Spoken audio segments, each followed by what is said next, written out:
अस्सलामु अलैकुम प्यारे बच्चों, ब्रिज कोर्स के 45वें दिन आपका इस्तकबाल है।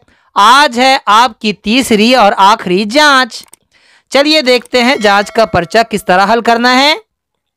सवाल नंबर 1 है, तस्वीर देखकर उनके नीचे नाम लिखो। प्यारे बच्चों, ये तस्वीर है नाव की। नाव में कौन कौन से हर्फ होते हैं? नून, अलिफ, हमजा, वाव, नाव। ये है तितली। इसमें कितने हर्फ होते हैं? 4। ते ते लाम, ये तितली। ये है चटाई। इसमें होता है चे टे अलिफ हमजा, ये चटाई। ये है फकीर। फे काफ ये रे फकीर। और ये है पलंग। पे लाम नून गाफ पलंग।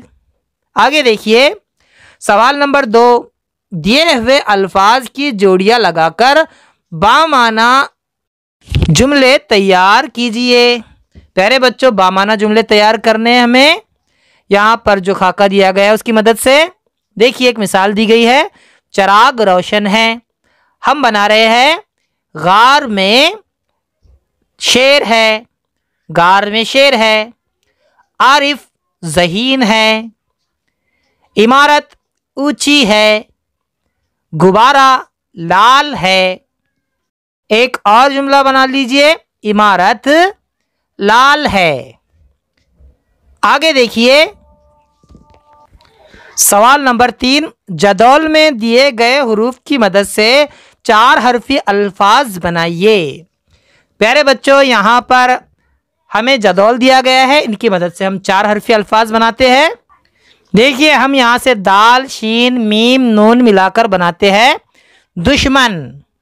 उसके बाद देखिए आसान अल्फाज, दाल अलिफ दादा। उसके बाद नून अलिफ नाना।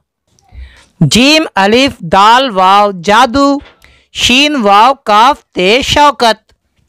चलिए देखिए आगे सवाल नंबर 4, दिए गए अल्फाज की जिद लिखिए।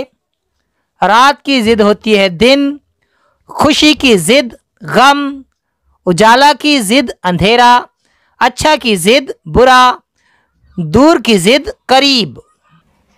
ठीक है अजीज तलबा, यहाँ पर आपका पर्चा खत्म होता है। हम अब आपकी किताब के वीडियोस के साथ मिलेंगे। तब तक के लिए अल्लाह हाफिज। अस्सलामु अलैकुम।